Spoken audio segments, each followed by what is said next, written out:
Oh, look who come over to say hi. It's little boy.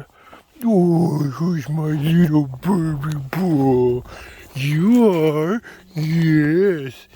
Look at he's getting a nice fat neck, big fat head. He's starting to look like a bull. He's gonna look just like his dad, except he still thinks he's 100-pound calf. And oh, that treats you. He's only bluffing. We've seen this video on YouTube before. I'm okay. I'm okay. But, come on, buddy. Yeah, just relax. Just stay calm. Yes. You get so playful. He gets so wound up. It's a little unnerving. Not gonna lie. I'd hate to have to punch him in the head and just knock him right out. I'm surprised he came right on over. What is your deal today? The sun is shining, he's all warm. They probably feel pretty good. You little shit. You little poop head. He's, I know number 3 is gonna leave me alone. Hi, 3. We're checking the cows to see if next week we're gonna start calving. In theory, around the 21st, somewhere around there, we're gonna start calving, and so I'm just kind of walking through. Oh, it's feeding bales. He's just all wound up from feeding hay, and I moved his straw bale around. He's just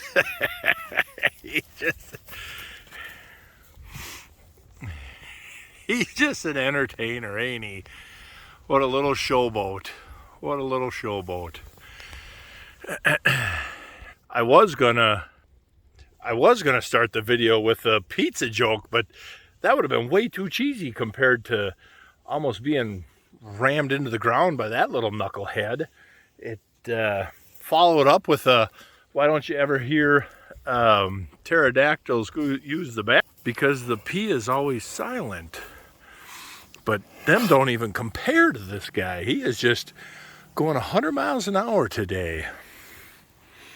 So I'm just looking at udders and rear ends to see if anybody's starting to show anything of a bag or any swelling in the rear end, any signs of anything for calving. We got a lot of first calf heifers. Look at 14 right here.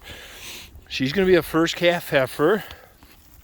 We bred her. I think she confirmed. I don't remember. She confirmed to, oh crap, I can't remember the bull's name. We used 5 of them. We had 5 bulls to choose from.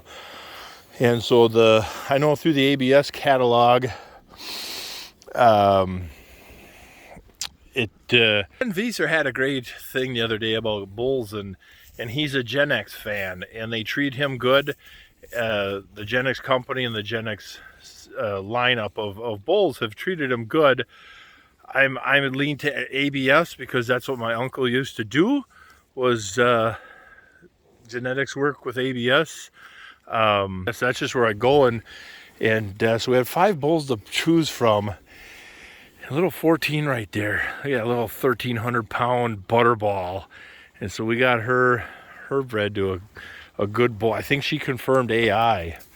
And yeah, everybody's looking good. We got a nice dry. So this will be, I didn't intend to be down here. I wanted to be up on the hill over winter. But this is where we ended up. And so I think it'll make a nice sacrifice area. So when we get in the spring thaw, mud season comes in, we'll just keep bedding here. And if I have to lay a bunch of straw down from the gate to here so the tractor doesn't make too much ruts, then that's what I do. But I think what I'll do, look at how the ice melted from underneath that guy. I think I'll take this top deck off and lay them next to them and then bed that area. And then every couple, from that end, come a couple bales and set one bale out. So like you'd have, let's say 3 bales. This bale would be here. So then you'd have that little chamber, and then go 3 more bales and set another one bale. So you'd have a little bit of a chamber, and bed each one of them. And cows naturally will move away from the herd to calve, but then they can just move down the line and instinctively tuck into this corner to hide the calf, And so now the little baby bull got all these cows all wound up. That turkey. Push that straw bale out there. They'll play and eat. Oh, that is so soft. That is the softest straw ever. Yeah, that fat little bull. That knucklehead. Normally the steel toe to the nose calms him down pretty good, but he's got everybody just... Yes, look at her. Look at her. Man, for stunningly gorgeous.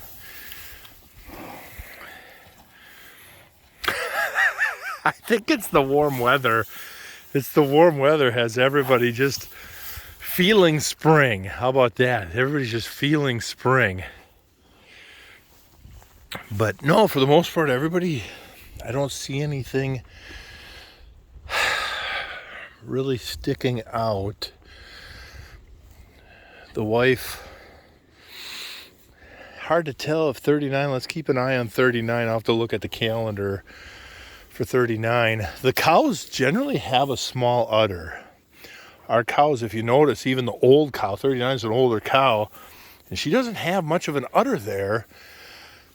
And I like that, because I don't want the calf drinking, 20 pounds of milk a day. I want that calf having a swallow of milk from the cow and then getting on the grass and eating as soon as possible. It's a lot more efficient for the calf to eat the grass than the cow to eat the grass, turn it into milk, and that route. A big 20 there. Look at that fat little Hereford.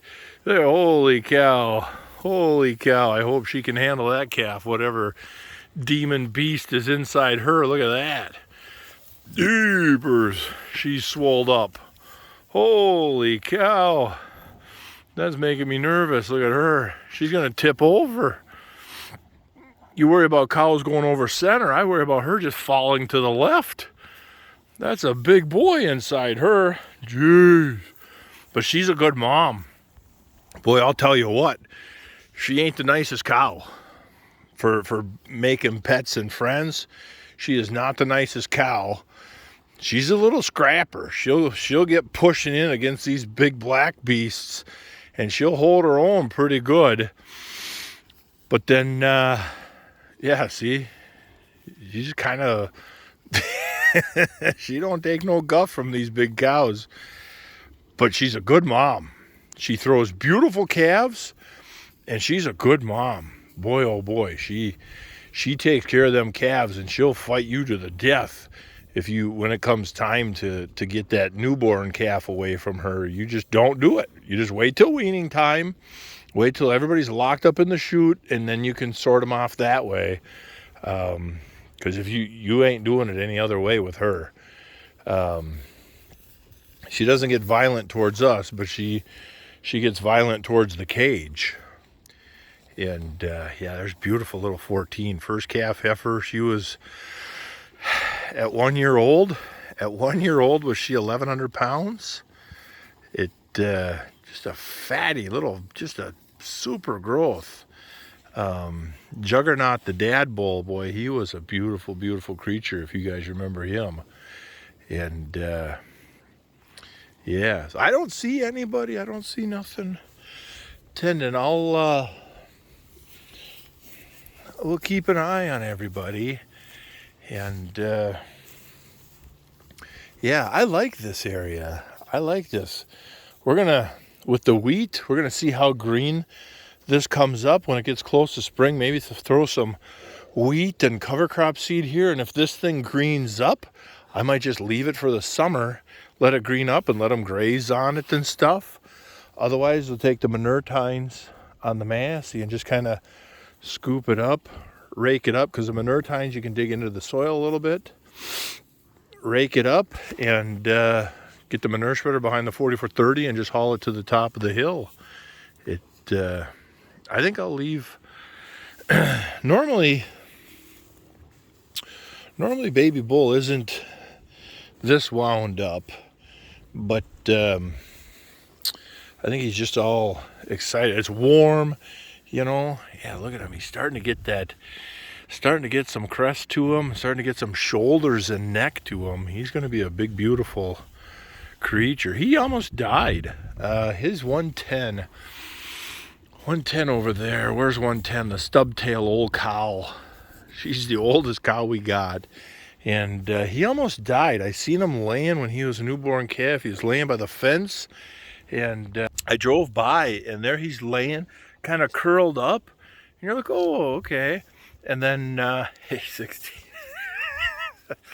and I thought, you know, it looks like he's breathing kind of fast. So I come by about a half hour later, and he's still there. Looked like he's breathing fast. Hey, Tagless. That's the first time she's ever in 5 years came up to me. The wife is getting them trained. So we quenched them. The wife treated everybody for lice and stuff already not too long ago.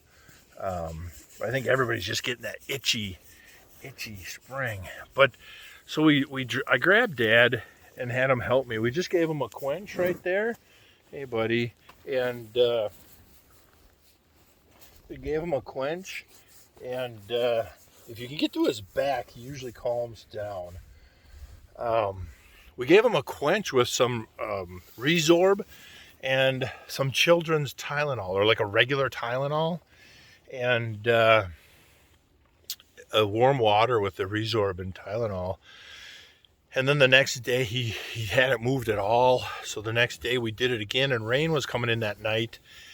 And so after we drenched him again, a few hours later we went back out there because rain was coming, and the wife says, well, let's carry him into the barn so at least he's out of the rain.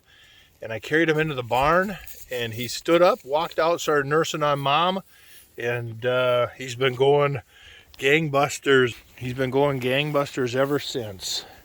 And don't get weird. Don't get weird. Yep, just relax. There you go. Just relax. Yeah. That's our little guy. So it was kind of interesting. I'll just walk away. Just walk away. Now he can pay interest to the ladies. A little nervous with him tonight. But that's enough of that. I gotta get back and help Dad do some stuff, and the sun's almost setting, so in another, it's getting a little after 5 already, so another 3 or 4 hours I can punch out of the clock in the shop and go home. And yeah.